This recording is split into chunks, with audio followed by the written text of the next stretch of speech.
হাদিস শরীফে আসছে যে মানুষের মনের চারিদিকে একটা বাঁধন থাকে, এই বাঁধন তাকে এরকম করে আটকে রাখে।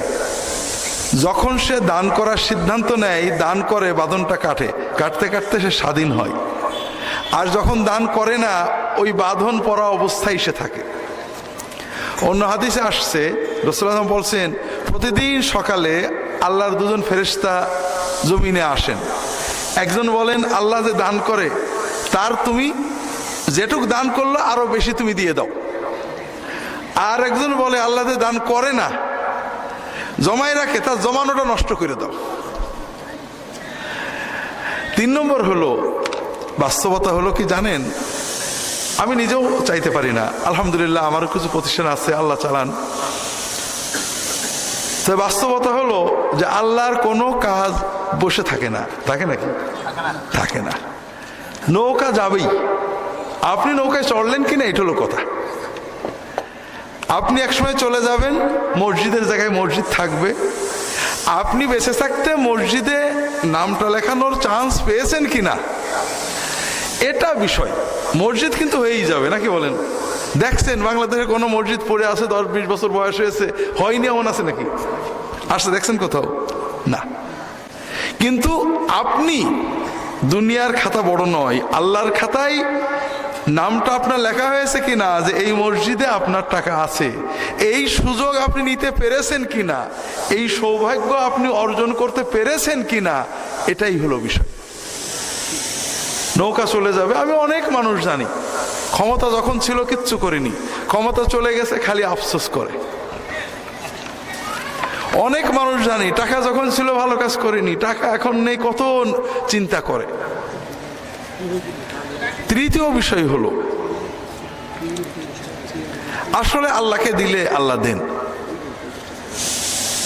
আমরা অবশ্য বিশ্বাস করতে পারি না। আমি নিজে বেশ কয়েকজন মানুষের জীবনে দেখেছি যে ওই মানুষটার অভাব ছিল, ছেলেপেলে মানুষ হচ্ছিল না, সমস্যা ছিল, 10 শতক জমি মসজিদে দিয়ে দিয়েছে। এই জমি দেওয়ার আগের অবস্থা আর পরের অবস্থা আকাশ পাতাল পার্থক্য। আমি দেশে আসছিলাম অনেক নিয়ত করে, দিনের কাজ করব, বিশ্ববিদ্যালয়ে চাকরি করব, আল্লাহ দিলে পয়সা পাবো, নিজের পয়সায় কাজ করব, চাইতে তো তেমন পারি না। তো দেশে এসে দেখলাম বিশ্ববিদ্যালয়ে যে বেতন পায় 15 দিনও চলে না, আল্লাহর কাজ করবো পেয়াটি চলে না। অনেক বছর হয়ে গেল, 98-তে আসছি, 2010, 12-13 বছর কিচ্ছু করতে পারলাম না। অর্থাৎ কিছু ওয়াজ নসিহত এবং বই লেখা আর চাকরি করা ছাড়া মৌলিক কোনো কাজ আমার দ্বারা হলো না। তখন চিন্তা করলাম, কাজ তো আর হবে না, মরে গেলে তো যা সামান্য 1 শতক জমি আছে ছেলেপেলে নিয়ে নেবে। তাই অন্তত অল্প কিছু জমি আল্লাহর জন্য রেস্ট্রি করে রেখে যাই, যাতে মরার পরে ছেলেরা দখল করতে না পারে। বিশ্বাস করেন, যেদিন জমি রেস্ট্রি করলাম ওই দিন রেস্ট্রির টাকা আমাদের ছিল না। রেস্ট্রি করার পর থেকে আজ পর্যন্ত ওই জায়গায় কনস্ট্রাকশনের কাজ বন্ধ হয়নি, আলহামদুলিল্লাহ। প্রায় 4 বছর হয়ে গেল, 11-র শুরু থেকে 11, 12, 13, 14 শেষ হয়ে গেল। কথা বুঝেছেন? 4 বছরে 1.5 কোটি টাকার বেশি সেখানে বিল্ডিং এর কাজই হয়েছে। সেখানে অনেকগুলো প্রতিষ্ঠান হয়েছে, মাসে প্রায় 3 লক্ষ টাকা খরচ হয়। বিল্ডিং প্রতিষ্ঠান দেখলে লোকে বলে যে বিদেশি টাকা। বিশ্বাস করেন, বিদেশের একটা পয়সাও নেই। এই বাংলাদেশের মানুষেরাই, আমার সুন্নতের মহব্বতকারী মানুষেরাই, আপনাদের মতো মানুষেরাই এই টাকা দিয়েছে এবং দেয়। তবে এটার কথা বলছি না, আমি আমার কথা বলছি যে এই কাজটা শুরু করার পর থেকে আল্লাহ আমার জীবনে, ব্যক্তিগত জীবনে, পারিবারিক জীবনে আল্লাহ অনেক অভাবনীয় বরকত দিয়েছেন। আমার জন্য মনে হয় আল্লাহ বসেছিল ও কিছু করে কিনা, ও করলে আমি শুরু করব। তো এই জন্য ভাইরা, আল্লাহর সাথে বিজনেস করবেন, মাহফিলেই দিতে হবে তা নয়। আমি আমার জীবনের অভিজ্ঞতাকে বলছি, আল্লাহকে দেবেন, আমাদেরকে না, আল্লাহকে দেবেন, আল্লাহ বাড়িয়ে দেবে। আল্লাহর ওয়াদা কখনোই ব্যর্থ হয় না। এজন্য মসজিদ যারা করেন তারা সৌভাগ্যবান, আপনারাও করবেন। মসজিদ নিয়ে কিছু কথা আমরা দুপুরে আলোচনায় বলছিলাম, এটা আমার আজকের আলোচ্য নয়। মসজিদ হয়ে যাবে, আল্লাহ আপনাদের বাঁচিয়ে রাখলে দেখবেন 10 বছর 15 বছর পর এখানে সত্যই 5 তলা একটা বিরাট মসজিদ হয়ে আছে। আল্লাহ করে দিয়েছেন। যার সৌভাগ্য হবে টাকা দেবে, যার সৌভাগ্য হবে না দেবে না। আপনারা সবাই চলে যাবেন, আমরা চলে যাব, মসজিদ থেকে যাবে। আমরা দুপুরে বলছিলাম যে আমাদের সুন্দর সুন্দর বাড়ি টাইলস দিয়ে সুন্দর করে বানিয়েছি, এই বাড়িগুলোতে হয়তো আমাদের মৃত্যুর পরে গান বাজনা হবে, নাচের আসর হবে, আমার সন্তানেরা বাড়ি বিক্রি করে দেয় অন্য জায়গায় চলে যাবে। আমাদের বাড়িগুলো আমাদের যারা শত্রু ছিল তারা এই বাড়িতে থাকবে, অনেক কিছু হতে পারে, পারে না ভাই? কিন্তু আল্লাহর ঘর মসজিদ, আমরা মরে যাব, অনেক মানুষ মরে যাবে, প্রজন্মের পর প্রজন্ম চলে যাবে, কিন্তু মসজিদে কিন্তু কোনোদিন গান বাজনা হবে না, হবে নাকি?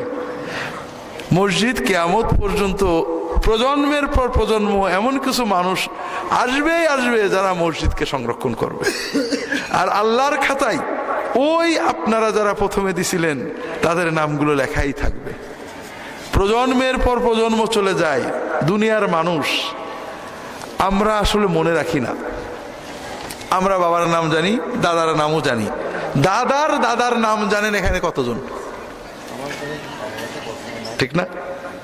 এই জমিনে আপনার বাড়িটা, আপনার জমিটার মালিক যারা ছিল 100 বছর আগে, আমি যার সম্পত্তি ভোগ করছি আমি কিন্তু তার নাম জানি না। কাজেই আমরা মুছে যাব, আমাদের নাম থাকবে না, কেউ চিনবে না। একটা গল্প পড়ছিলাম, গল্পটা কাল্পনিক, যে আল্লাহর কাছে 2 জন মানুষ অনুমতি চেয়েছে, আল্লাহ একদিনের জন্য আমাদের দুনিয়ায় দাও। অনেক আগে, 200 বছর আগে মারা গেছে, 100 বছর আগে, একদিনের জন্য একটু দুনিয়ায় যাব, দেখে আর। একজন ধর্মীয় ব্যক্তিত্ব আর একজন বড় জমিদার, 2 জন আসছে। ওই জমিদার নিজের বাড়ি চিনেছে, গেছে, এখনো জমিদারি আছে, বাড়ি আছে। লোকজনের বলছে এই বাড়িঘর সবই আমার।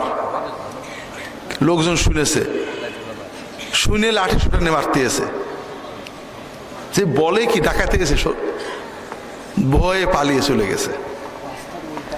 আর ধর্মীয় ব্যক্তিত্ব যে, তার কিছু, তাকে দেখে, হুজুর আপনি কে? তা আমার নাম আল্লাহ আল্লাহ আল্লাহ, দুনিয়ার মানুষ পাগল হয়ে গেছে, অমুক হুজুর আবার এসে। কথা বোঝেননি? তো যাই হোক, তারা চলে গেছে। এই গল্পের সারটা কি? যে এই যে আমরা দুনিয়াতে যে সম্পদ আমার বলে ভোগ করছি, কয়েক বছর পরেই আমি এসে যদি দাবি করি আমার, আমাকে লাঠি পিটা করা হবে, ঠিক না? কিন্তু আল্লাহর খাতায় যে নাম লেখা হয় ওটা কিন্তু মোছে না। এই মসজিদে বা যে মসজিদগুলো বা আছে, আপনাদের শহরে আছে, মসজিদের প্রথম যে টাকা দিছিল আপনারা কেউ জানেন না, কিন্তু আল্লাহর খাতায় নাম লেখা আছে। এই মসজিদ কিয়ামত পর্যন্ত যত মানুষ ইবাদত করবে তার খাতায় সবটা যেতেই থাকবে, কারণ আল্লাহর যোগ বিয়োগে কোনো ভুল হয় না, হয় নাকি? না। তো কাজে আল্লাহর সাথে বিজনেস করতে শেখেন ভাইরা। আমি আমার জীবনের অভিজ্ঞতা দিয়ে বলবো, আল্লাহর সাথে বিজনেস করে কেউ ঠকেনি। আল্লাহ তাআলা আমাদের সবাইকে জীবনটাকে সত্যিকারের বোঝার তৌফিক দান করুন, আমিন।